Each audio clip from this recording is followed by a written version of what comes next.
Hi, everybody, to the folks that are here. Welcome to our rebroadcast of the 3Ds, Dementia, Delirium, and Depression. I'm Gavin Castor. I want to make sure that everybody can hear the audio and that we have it linked up correctly. So just when I play the video, if you can't hear it, just let me know via the chat box. And then again, we will be having our speaker from this event join us a little bit later on in the webinar to answer any questions directly. So I would really encourage folks to think of any questions that they might have. All right, I'm going to click play. Let me know if you can't hear it. Thank you all so much. And again, my name is Gavin Castor. I'm an outreach manager here at PSS, and we work with Circle of Care. We work with folks who are caring for somebody who's ill, frail, or disabled, specifically with memory loss. And if you or yourself are caring for a loved one or someone you know, let us know, and we are able to connect you to free services. We serve all 5 boroughs. All right. Thank you so much. A brief 1 to 2 minute conversation about PSS and the webinar over to our fantastic presenters. So thank you so much. Thank you so much, Gavin. So my name is Dr. Cynthia Pan. I'm the Division Chief for Geriatrics and Palliative Care at NewYork-Presbyterian Queens. Zoom presentations is a new thing for everybody. So if something goes wrong, just please, I apologize in advance. My name is Madhuri Patel. I am one of the Palliative Care Fellows here at NewYork-Presbyterian Queens. I just started about a couple of months ago, so very excited to be doing this talk. One of my first talk I'm doing with Dr. Pan, so very excited. And I completed internal medicine residency in Pennsylvania. So I have a background in internal medicine and now training to be a palliative care physician. Thank you. So we'll get started. Actually, Gavin, I had a question. What does PSS stand for? PSS stands for Presbyterian Senior Services. So PSS, again, was founded in the early 60s, and we were a group of volunteers who wanted to help and assist the elderly church-going members of our community. And now the full title of our organization is just PSS. We have no specific denominational association. Okay, great. So we're part of New York Presbyterian, so we have that in common. Absolutely, yeah. Yes. So I know we're starting now, but we do have to end promptly at 1:30 because we have other meetings that we have to go to. So I just wanted to give that heads up. Can everybody see this? I know I'm able to, so all yes. Right. Okay, great. So as you all know, we're going to be talking about the 3Ds of older adults and geriatrics because these are very common and highly prevalent syndromes that we see in the people as they age: dementia, depression, and delirium. Right. And sometimes it's hard to tease them out, so we wanted to kind of talk a little bit about each of them. So I want to start with talking a little bit about the demographics in the U.S. The number of Americans who are 65 and older is constantly increasing and projected to more than double, from 46 million today to over 98 million by 2060. And actually the most rapidly growing population is the population over 85 years old. The life expectancy at age 65 has increased as well. Back in the 1900s, it was about 12 years. So if you live to the age of 65, you can expect to live an average of 12 more years. And nowadays, it's more like 19 more years. And definitely the older population is growing faster than the younger younger adult population. So these are the figures that you can see. It used to be that older adults back in the 1960s, it was more like a pyramid with the base being younger people, much more numbers-wise than older people, whereas nowadays it's kind of equalizing or maybe becoming a little top-heavy. So that's not only happening in the United States, it's also happening across the world. As you can see, the purple countries are the ones where the percent of older population age 65 and older is high. And then the next one is the blue, the dark blue, which is many parts of the world, including us. So those are the maps. And we can send that out later to everybody so people can have it. So why we want to discuss the 3Ds is because as we all live longer, age-related chronic conditions become more prevalent. People tend to accumulate things, a little bit of heart disease, a little bit of kidney disease, a little bit of diabetes, a little bit of high blood pressure, and then things add up. Right. So the rate of dementia and memory changes actually increases with age. So the older we are, the more likely it's going to happen to any of us, and maybe a little bit more among women than men. And also women are the ones who are living longer than men, so that might have something to do with it as well. But basically, if someone is in their 80s, the chance that they have some sort of memory impairment could be as high as about 20-something%. And by the time somebody's in their 90s, it could be up in the 25 to 30s range, or maybe even higher. The rates of depression exist across all ages, including elderly people. Some people might think that, well, you know, depression mainly happens in younger adults or maybe like people in middle age. Definitely people who are older are not exempt. And delirium can also happen. I mean, depression also has a higher rate among people who have dementia. So these things can happen simultaneously as well. And then delirium is definitely not a younger people's problem, it's an older people's problem, mainly because of the risk factors that we'll go into a little bit later. So we're going to start with a case of Mr. D, who's the 72-year-old man who was brought in to see his doctor by his daughter because of progressive memory loss. He says that he doesn't have any problems. He previously worked as an accountant. He's now unable to balance his checkbook. He has been getting lost while driving to the store. And he was also diagnosed with depression a couple of years ago after his wife died. In addition, he has high blood pressure and diabetes, and his blood pressure is a little bit on the high side in his doctor's office. So just listening to this, what diagnosis would you think best fits his situation? Right? So we're thinking, you know, depression is definitely a possibility, but definitely more likely dementia. In terms of depression, he had it a couple of years ago, so he definitely is at risk for it. But also it was in the circumstance where his wife died, so it could have been like an acute grief reaction. Sometimes people have difficulty teasing it out. But if he's clearly having memory loss, then we have to think about dementia. Especially he used to be an accountant, so he should be very good with numbers, and now he can't balance his checkbook. That's a big concern and change from his baseline. So getting right into what dementia actually is, it's actually a collective term. I think a lot of people, there's a misunderstanding, assuming that dementia is one disease or one diagnosis, but it actually is an umbrella term for a number of different types of dementia, which we'll touch on in a moment. But it's a collective term used for a group of disorders that's characterized by a decline in memory in at least two cognitive functions that actually affect someone's daily life, which again will kind of differentiate what that means to affect your daily life. It is progressive, and it does impair the ability of an individual to carry out routine functions. Onset is generally very slow. Again, it's progressive over over a number of years. Onset is important to note just because it does help us differentiate between the different Ds, which we'll be able to summarize at the end.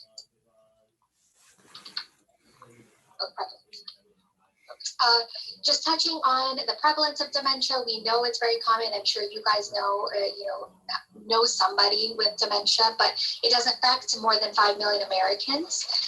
5% of people aged 71 to 79 are affected by dementia.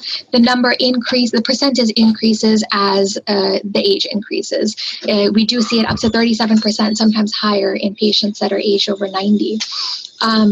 Alzheimer's dementia, which I do want to touch a little bit more on relative to the other types of dementia, is the most common. And because it's the most common, most diagnosed, I do want to touch on it just a little bit more.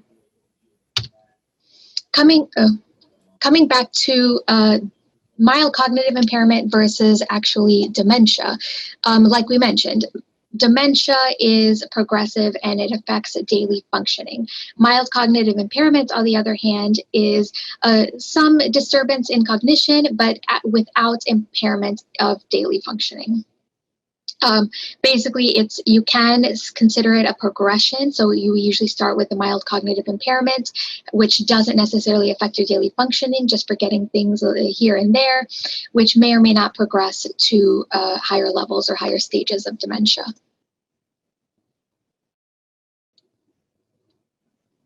Wanted to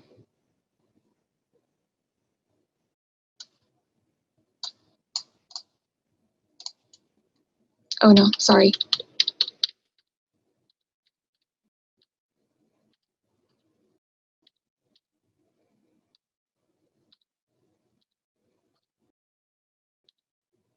Okay, so just to briefly touch on the different types of dementia, like we mentioned, dementia is an umbrella term. It's not just one thing. There are different types. Alzheimer's being the most common. 62% of the people diagnosed with dementia are usually diagnosed with Alzheimer's dementia. Most common symptoms we see with Alzheimer's are trouble with memory, language, reasoning, like balancing a checkbook, things like that, like things you were previously able to do. Vascular dementia seen in about 17% of cases. Again, impaired judgment, this time more difficulty with motor aspects and balance, more associated with medical diagnoses like heart disease and strokes, and especially elevated blood pressure. Mixed dementia is where we're not able to really categorize from one type to another, seen in about 10% of patients. More common in elderly populations above 85. Dementia with Lewy bodies. Lewy body is a specific protein that deposits in the brain.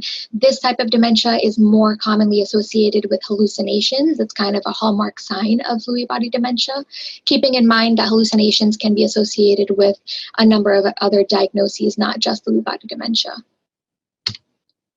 Frontotemporal dementia, 2%, not as common, but hallmark feature of this type of dementia is a change in personality, a stark change in personality, not just a subtle change. Somebody who's usually very pleasant, very nice, a people person, all of a sudden you start noticing that they don't like talking to people, they're very angry.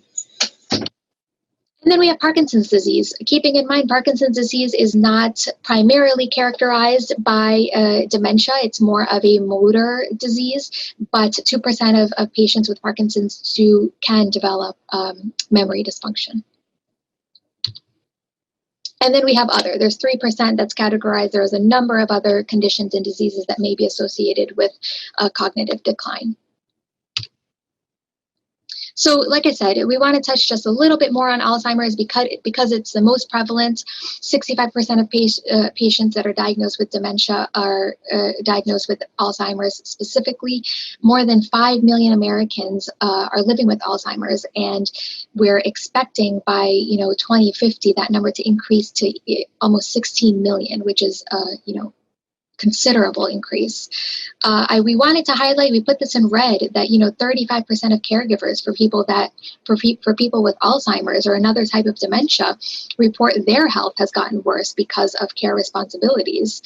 I think it's an often underlooked aspect of Alzheimer's disease. We always worry about the patient and management of the patient, but it's so important to also highlight the caregivers and how much time and effort that they're giving to their loved ones.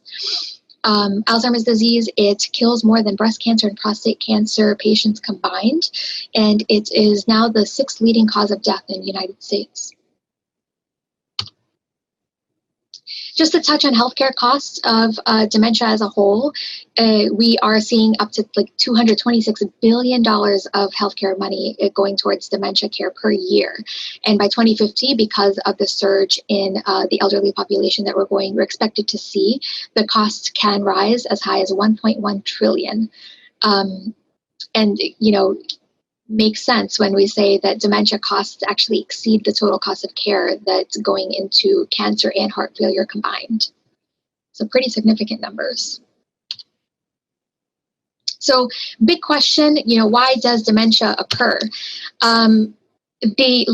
There are a number of dementia types that we went over. So each type of dementia has its own physiology, its own reasoning behind it. Alzheimer's dementia specifically, because it is the most common, it does have the most research put into it. And thus far, the working diagnosis that we have is that we're seeing a deposition of what you can see here. They're called amyloid plaques. These are abnormal collections of proteins or just material that's being deposited into the brain. And that's what's causing the symptoms that we're seeing as Alzheimer's. Now, when we look at an Alzheimer's brain versus a normal brain, you can see that there is a significant amount of mass and just loss of volume compared to a normal brain, again, contributing to the symptoms that we're seeing.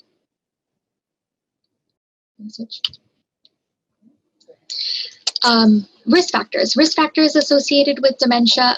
Of course, we all know age is probably the number one risk factor. We do see an increased risk as we progress in age. That number can be close to 50% for patients that are over 85 years old. A family history of Alzheimer's can play a role. Doesn't necessarily mean that you will have developed Alzheimer's, but there is a small connection there. Traumatic brain injury, depression can contribute to dementia. Physical inactivity, we have seen studies that show activity has a positive effect on memory and functioning. And then you have your chronic diseases like diabetes, high blood pressure, strokes, heart disease, things like that pose a risk as well. So I wanted to note a difference between mild cognitive impairment versus dementia. We mentioned mild cognitive impairment, it's kind of normal lapses in memory and little things, but they really don't affect your daily functioning. And that's what really differentiates normal lapses versus dementia. So normal, you can forget a name sometimes. You can leave a kettle on the stove maybe once. You have difficulty finding the right word for something. You forget today's date or day, which I think happens to almost everyone at some point.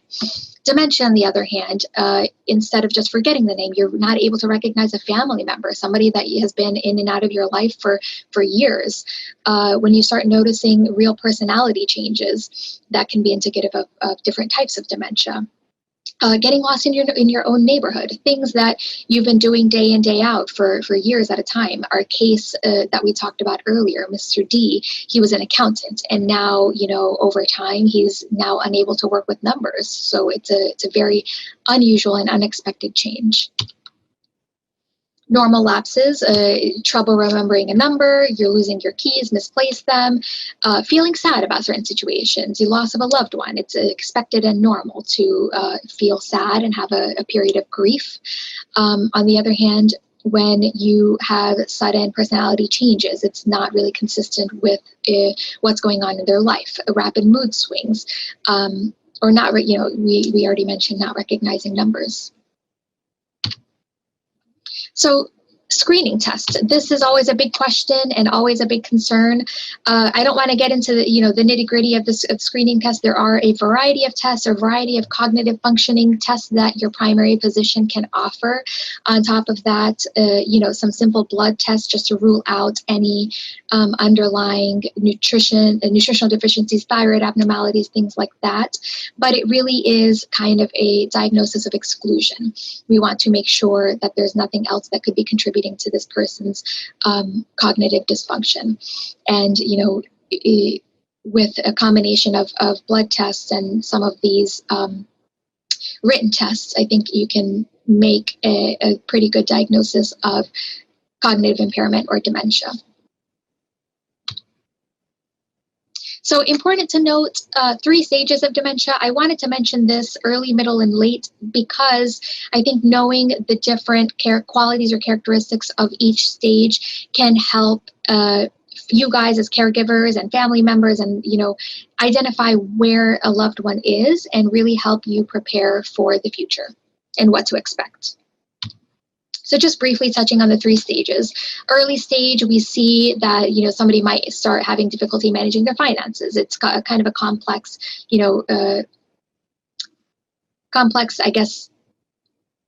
problem or something that they have to work through, forgetting recent events and names, not remembering to take their medications, or not remembering people that used to be very familiar to them.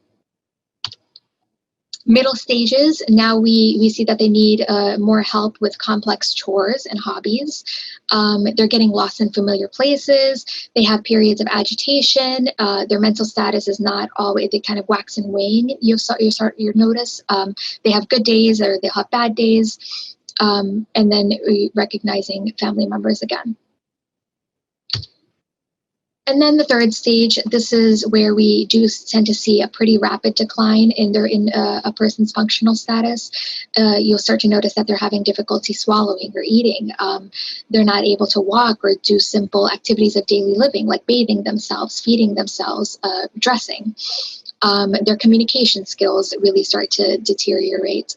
And we do unfortunately see a recurrence of infections.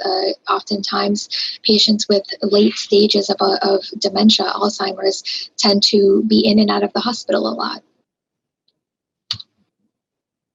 Now, before we really get to management of dementia as a person or a patient, I really want to highlight how important it is to identify and take care of yourselves as caregivers. I can't stress it enough. I think you guys know better than I do, but being a caregiver is a huge responsibility. Like this graphic we have says, 65 million adults in the U.S. care for a loved one. And the number of hours that these caregivers are spending, caring for their loved one, helping them bathe, helping them eat, it's just over 20 hours a week. I mean, it's honestly another full-time job. And with all of that in mind, it's so important to avoid burnout as a caregiver. Just make sure you're taking care of yourself. You are doing things that you enjoy as a caregiver outside of the home, outside of that responsibility, outside of that job. Get enough sleep, have, balance, exercise, whatever is important to you. And important also finding that support group, whether it's with your family members, your friends, or even reaching out to professional support groups, which I have some information later in the slides with some organizations that do offer support groups for caregivers. So moving on to management of dementia as a patient. There are medications, however, very conflicting evidence with the medications. There is no medication that truly stops progression of dementia or reverses signs of dementia. The medications we have, they're generally best implemented during an early stage of dementia, and they are said to help slow down a progression. And again, conflicting evidence when it comes to that. The most important thing, and I think the most beneficial things we can do for patients with dementia is things like stimulation, cognitive stimulation, doing activities like card games and paper pencil exercises, increasing physical activity. That's definitely been proven that higher levels of physical activity really helps stimulate the brain. The feeding difficulties at the bottom, we wanted to put that in there, I think, towards the later stages of dementia, because your loved one or the patient is having more difficulty eating or maintaining an appetite or feeding themselves. The thought of nutrition comes into mind. Oftentimes, a lot of times, the option of putting a feeding tube is offered. However, based on the evidence that we have and the studies that have been done on a number of patients with progressive stage dementia, there really is no benefit. It doesn't really help prolong the time a patient has. If anything, we feel like that it is associated with a lot more complications, like infections, hospitalizations, things along those lines. So here, just I wanted to, again, we'll send the slides to you, so you'll have all of these links. But I was on the Alzheimer's Association website. They have a specific New York City chapter, which I think they have some really great resources. They have a 24/7 helpline. They have over 200 languages that they have available to speak with caregivers and patients and themselves. But they also have different associations. There's a 24-hour assistance to help with a patient getting them bracelets and necklaces and clothing tags, things like that, in case, God forbid, they get lost. There are resources for driving, as the disease progresses. I think that's a big concern and something that, maybe you want to have a road test done to see how safe it is for your loved one to be driving, things of that sort. Also support groups. Alzheimer's Association of New York does have support groups as well. I just want to add that for New York, Alzheimer's Association is a national organization based, I believe, in Chicago, and each city, major cities have their chapters, so New York has one. In addition, for New York City, there's also another organization for dementia patients and their caregivers, and it's called Caring Kind. So that's easily, you can find it easily on Google, and they have a lot of services as well. So between Alzheimer's Association and Caring Kind, definitely, reach out for help if you need something. Yeah. Okay. So now we're gonna switch gears to another case. Misty is a 75-year-old woman living alone in her apartment in New York. Her husband died suddenly 2 years ago of a heart attack. They have 2 children who are alive and living out of state, so farther away. Both her sons may, call her on a weekly basis and visit once a year. Ms. D has been doing well until about 6 weeks ago when she fell in her apartment and she had bruises but didn't have to go to the hospital. Since then, she's been preoccupied with her failing eyesight, her decreased ability to walk, and fearful of walking and falling. She doesn't really go shopping as often. She doesn't really enjoy going out anymore, and she feels very sad and teary. So what is the diagnosis that we're looking at? So in this case, she has a lot of symptoms that would be concerning for depression. Right? And what is depression? It's basically an affective disorder, meaning a disorder that affects our emotions and psychological well-being. It's shown up by a mood that's a sad, dysphoric mood. But actually the most pervasive symptom is a loss of ability to enjoy usual activities. So that's an important question to ask, from a doctor's perspective. What do you usually like to do, and have you stopped doing things that you usually like to do? About 17 to 37% of older adults with medical problems do experience depression. Depression is very common in people who have dementia, like I said before, but also in people who have had a stroke, or in people who have Parkinson's disease, people who have heart disease, and people who have certain types of cancer, most notably pancreatic cancer. Major depressive disorders are seen less often in older adults compared to younger adults, but it can be very insidious, maybe harder to diagnose because people kind of just retreat, and it can happen over a longer period of time, so people may not notice it as much. Older people, when they get depression, they tend to get more delusions or kind of psychotic symptoms, more so than younger people. And the risk of suicide is also higher in older adults than the rate for younger people. So it's definitely a big public health problem that we are very mindful of and want to educate everybody about. So once you learn about the 3Ds, dementia, depression, and delirium, we would hope that you talk it up with your friends and families and raise awareness in the community as well. So the symptoms of depression include, like I said, loss of interest or pleasure in activities, especially things that they used to enjoy, kind of expressing feeling slowed down or restless, feelings of worthlessness or feeling guilty, like, oh, I'm getting older and I don't feel like I'm worth anything to anybody anymore. I have nothing to contribute, things like that. Feeling constantly tired, having trouble sleeping or sleeping too much. Either end, having recurrent thoughts of death, or even more alarming, having thoughts of suicide or self-harm, becoming more agitated or irritable compared to their usual, and having hallucinations, whether it's seeing things or hearing things that are really not there. So these can be all some sort of presenting signs and symptoms for depression.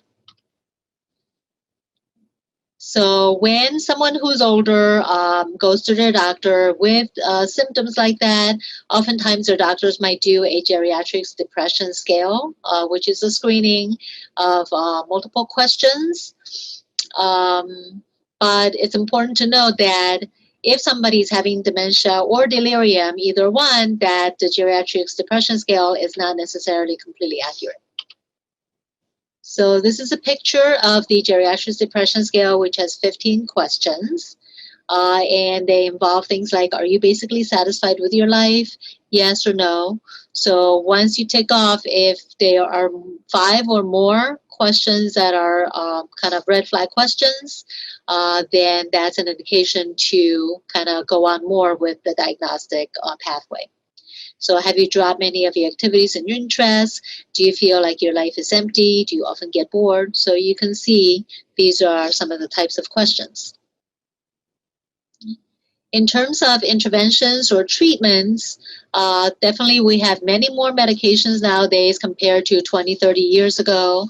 We have a lot more options, and we have antidepressant medications that are not only effective, but they also have lower risks and side effects profile. So I would say that it's a good time to get depression treated. A lot of people may be afraid to mention that they have symptoms of depression, or might be afraid to go on medications because of the stigma. But I would say that, life is short and we want this life to be the best life possible. So if there's something that's treatable, we shouldn't really, think of it as a stigma. We should be brave enough and just be, very open-minded about getting treatment and support, because once depression is treated, people can feel a lot better and have a much better quality of life. Medication is not the only option. There's also psychotherapy, group counseling, individual therapy, as well as community and group support groups that can be very, very helpful.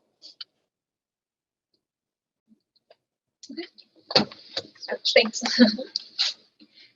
So our final case, we have Mr. A. Mr. A is an 81-year-old male diagnosed with Alzheimer's. He lives in a care home. He's usually very friendly, talkative, willing to participate in group activities. He is often disoriented, not necessarily aware of the year, date, month, things like that. But very pleasant. In the last couple of days, Mr. A has been shouting through the night. He's been only sleeping 3 to 4 hours. He's now incontinent of urine, which is unusual for him, and accusing the nursing staff of trying to poison him. So just very kind of erratic, unusual. The diagnosis that best fits, we would say delirium. Going right into delirium. So what is delirium? It's a serious disturbance in mental abilities that results in confused thinking, reduced awareness of the environment. It's usually very rapid, important to note, because this kind of helps differentiate between the 2 other Ds. Usually we see this onset within a number of hours or a couple of days. More often than not, we can trace delirium back to certain contributing factors, like severe medical illness, when somebody's admitted to the hospital for a serious illness, changes in your metabolic states, changes, like low sodium, thyroid, things like that. Changes in medication, I think that's an important one to highlight. Infection, surgeries, really just kind of anything dramatic that can happen from a day-to-day being. We did want to, are we okay with time? Mm-hmm. Okay. Yes. I'm just going to play this video. It's quick. It's maybe 2 minutes, and I think a good representation of how we see delirium oftentimes in the hospital.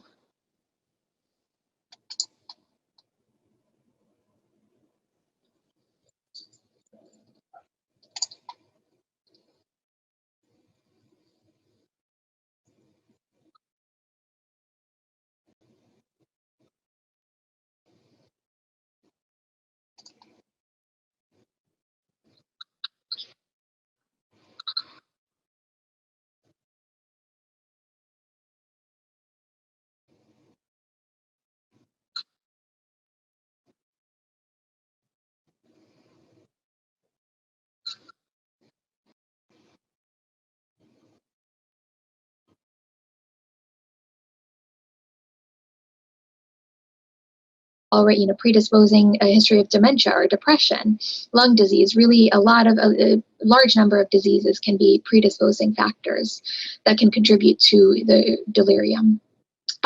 Things that are a little bit more modifiable is a change in environment. So all of a sudden, when somebody wakes up in the middle of the night and they're in the hospital and they don't realize, we see oftentimes that they're delirious. They have a hard time grasping their surroundings and bearing ground as to where they are. Isolation is a risk factor associated with delirium. Physical restraints, we always try to do our best to avoid restraints at almost all costs because they do contribute to confusion and agitation. Unfortunately, the longer somebody stays in the hospital, the more critically ill they are, the higher risk they are of becoming confused. Management of delirium, it's easier said than done. There is no FDA-approved medication for delirium. The best thing that we can do for managing patients with delirium is all non-pharmacological, so no medications. It's all keeping familiar routines, keeping familiar faces. So when families come to visit and they reorient their loved one, it really makes a difference. Avoiding sleep disruption, maintaining a wake and sleep cycle. So when it's daytime, try to keep sunlight, try to keep them next to a window, and having them aware that it's daytime and nighttime is bedtime. Encouraging mobility, we trying to get patients out of hospital beds or at home. Just encouraging physical activity is always a great thing. We mentioned avoiding restraints, frequent reorientation, and then I mentioned the sleep and wake cycle. I just want to add also that during the COVID pandemic, it was very difficult, especially for a lot of our older patients, because they had risk factors for delirium. Now they're in the hospital, they were acutely ill. Maybe they had COVID, which can also affect their mental status and neurological condition. And now the hospital does not allow any visitors to come in because of COVID risk. And so now these patients were not able to see familiar faces anymore. It was really a lot of suffering for many of our older adults going into delirium, and we really had trouble implementing some of these things. So, prevention is always a good thing, and that's why from the hospital side, as soon as the patients were stabilized, we wanted to send the patients home so that they could be home with people that they were familiar with. Tying right into that, I always like to put this in there. It's a little comment. Try to get some rest. I'll be in every few minutes to make sure you don't. Just to highlight the fact that we try to get our patients out of the hospital back home as soon as we can, because unfortunately, as much as we want our patients to rest, we also check in on them very frequently. To kind of close things out, almost some outcomes of delirium. Unfortunately, we do see a high rate of mortality for patients that experience delirium in the hospital. When they are delirious, it does tend to increase the length of stay in the hospital. Risk of complications increases, like falls or increased infections. There is a link between delirium and dementia, and it goes both ways. And the risk of becoming admitted to a nursing facility also increases. Just to summarize the 3 Ds, I think we highlighted onset is a good differentiating kind of factor that we can use. Depression varies, it can be somewhat rapid or it can be progressive. Dementia, we did mention that it's much slower. It usually develops over a period of years, whereas delirium, it's the most abrupt. It's the quickest, rapid onset, hours to days. Symptoms, depression, it's more of a mood disorder. You get a feeling of sadness, loss of pleasure in doing things you once enjoyed. Symptoms of dementia are characterized by a decline in functioning. So things that you were previously able to do, like balancing your checkbook or recognizing faces. And delirium, it's more of a it's a change in consciousness. So you're really just not aware of your surroundings, which really disturbs their mentation. Depression, I think, as we may know, it can be episodic. It is definitely treatable, which is why we want to identify it early. Dementia, it is progressive. It's manageable, but not necessarily treatable, I guess. Delirium, on the other hand, is treatable. but also associated with a number of consequences like we just discussed. Yeah, I just wanted to add on to that is that sometimes, we have a patient in front of us and it's truly not that easy to tease it out, especially if there are coexisting conditions. But I think that the way I approach it is that somebody who has dementia will preserve their social graces in that they will be very eager to speak with you, but keep it very vague. So I might say, oh, Mrs. Smith, can you tell me where you are? If they're in the hospital, let's say. And then Mrs. Smith might say, well, I'm here where I am. And I'm like, well, tell me the name of this place. And then I might say, well, don't you know the name of this place? You tell me where you are. Basically, just not answering the question specifically, but trying very hard to hide it. And then somebody with delirium would not even be able to keep up with that conversation. You might say, oh, Mrs. Smith, where are you today? And I might say, oh, what's that over there? Or maybe the public announcement came on and they say, oh, who's speaking? They really just can't stay with the conversation. And then somebody who's depressed will not really care. They just devil may care attitude. You might say, oh, where are you today? And they just like look down and not even really ask, or say, well, does it really matter? So that kind of differentiation. Yeah, that's great. Just some more information. You'll have access to a lot of these links. I think we talked about some of the resources that are available for the community, and then some geriatric specialists that are affiliated with our hospital. Dr. Pan is geriatric trained, but for inpatient consult and patients, and then a couple of other physicians in the surrounding area that are also trained and specialize in geriatric medicine. So if you have anyone that who has geriatric syndromes, whether it's dementia and memory impairment, or depression in someone who's older, or maybe delirium just coming out of the hospital but not really resolving, or something else like falls, you can make a referral to those physicians. Mm-hmm. And that's it. I think we. All right. Hi, everybody. For the folks that are here for this current live broadcast of the presentation, we do have Dr. Pan, who is one of the presenters for this webinar. Yeah, to the right of your screen. So please take 10, 15 seconds and ask any questions that you'd like. Having fairly exclusive access to someone who's working in the medical field like this is absolutely a privilege. So yeah, I would encourage people. And then when you have a question, ask it either into the Q&A box or the chat box. So yeah, please feel free, take some time. And thank you so much, Dr. Pan, for taking, your valuable time to, be available to answer questions. Sure, thank you. Thank you. I already saw one question that says, can I have the PowerPoints after the webinar? Yeah. So Gavin, do you have the PowerPoint that we did that you can send out? I believe I do, but it might be just for the sake of it. If you were able to resend it to me, that'd be fantastic. And I can also direct folks to the YouTube channel where this this whole webinar was recorded and which we're playing from. So yeah. Great.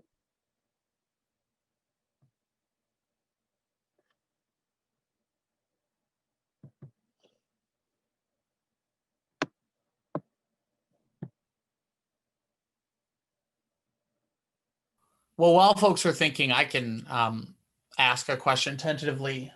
So for someone who is a caregiver and they're concerned that any of these symptoms or issues are, that the person they're caring for is dealing with, is there a phone line they can call that's immediate access for screening? What's the best step to receive care for any or all three of these conditions, dealing with the reality of COVID and the restrictions of travel, particularly because some folks might have comorbidities with this as well?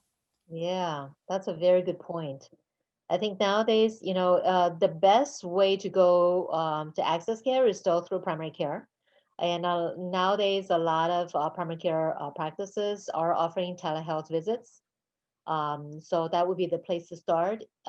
Usually primary care physicians are pretty knowledgeable about these things. If not, then family members, you know, if you're concerned, you can also ask for a geriatrics consultation to further look at these things. Um, just to share a recent story with my own, you know, mother-in-law actually. She's elderly, she's living at home by herself, and she had a foot infection. And we were trying to treat it with antibiotics orally, and it was up and down. It was going okay, but then not okay. And finally, we said we better get her to the hospital, and she didn't want to go to the hospital. Um, so we were trying to talk to her, and it was really delirium. Usually, she's very clear. She doesn't really have any memory problems. But in this case, she was looking around. You know, we were trying to get her to go down the stairs so we can get into the car. And she saw like a towel, you know, in her living room. She's like, "Oh, what's that towel doing there? Let me go and get that." And I think it has to be clean. Meanwhile, we're trying to like get to the hospital. So that to me was a really good example of delirium where you can't focus on one thing. She couldn't even really coordinate to move the left foot down one step and the right foot and the left foot. So that's how it can, you know, manifest itself.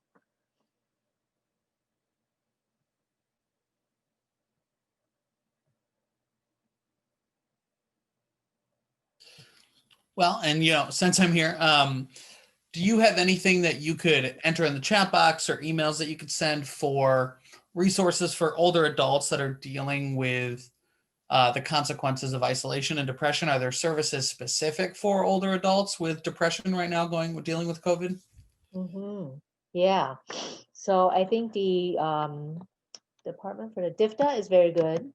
Department for the Aged, which is DIFTA. It's a New York City agency. They can also be accessed via 311. It's excellent. They have a lot of resources, or if you just type Department for the Aged NYC into Google, you'll find them. And then inside their website, there's a lot of great resources. There's also NYC, I'm trying to think. I'm going to get that number for isolation and loneliness. Various senior centers, since they can't really meet face to face right now, they're trying to come up with programs that are telephone based, basically friendly calls. I think that's another good thing. So people who are usually going to their senior centers and now can't, maybe try to access them. And the senior centers, I would definitely encourage them to really start programs like this, where they can get organized to call their members if you can't gather, but to just do like friendly calls. Wonderful. I'm trying to find the NYC Well hotline. Yeah, so the NYC Well hotline, I can put that in.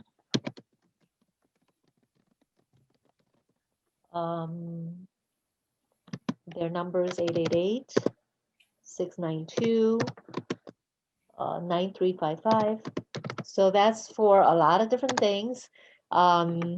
Just for get resources, or nowadays, since people are more homebound, it doesn't seem as safe to go outside. You can't really gather. People are becoming more anxious, maybe more depressed. Some people have started, you know, we've definitely heard in the news that alcohol sales have gone up. So all these things happening together. I know on the hospital side, we're definitely seeing more mental health related admissions. So I think it's good to not be afraid and to pick up the phone and call the hotline. They have really great counselors. I tried it myself. Anytime I get these things, you know, to say, oh, we have this, I just pick up the phone and I try it to make sure that it's easily accessible. So I actually ended up talking to a counselor, and she asked me very good questions, kind of screening for anxiety, for depression, for alcohol use, all those things to make sure that, you know, there's not any danger points that I might need other referrals for. Yeah. So that's a good resource. Cool. Do you have any, updates on the information that you gave when this webinar was initially recorded? Anything that you'd want, like any addendums? Has anything changed? Yeah, anything you'd want the folks who are here to know? Yeah. I don't think there's any big updates. You know, I think the thing about dementia, depression, and delirium is that they've been around for a long time. but maybe the community awareness is not always there. That's why Mhm. partnering with you, Gavin, to do these things, to Yeah. get the information out there is the most important thing. It's not like Wonderful. there's, late breaking news, but Yeah. it's just that what's existing is not even getting out. Yeah. Absolutely. Well, I don't. Again, I want to give time if there are any folks right now that want to ask some questions, but if not, I will send out the links and the information. And I want to thank Dr. Pan so much for coming in and answering my questions. I know it's always useful to have as someone who's working directly and assisting clients. So, yep. Thank you, everybody. If there's anything else, please email me. But otherwise, I hope everybody has a really safe and healthy week. Okay. Thank you so much. I wish you all a wonderful holiday season. Stay safe. Yep. And Gavin, I'll send you Some my. questions that I saw pop up. Excellent. Thank you.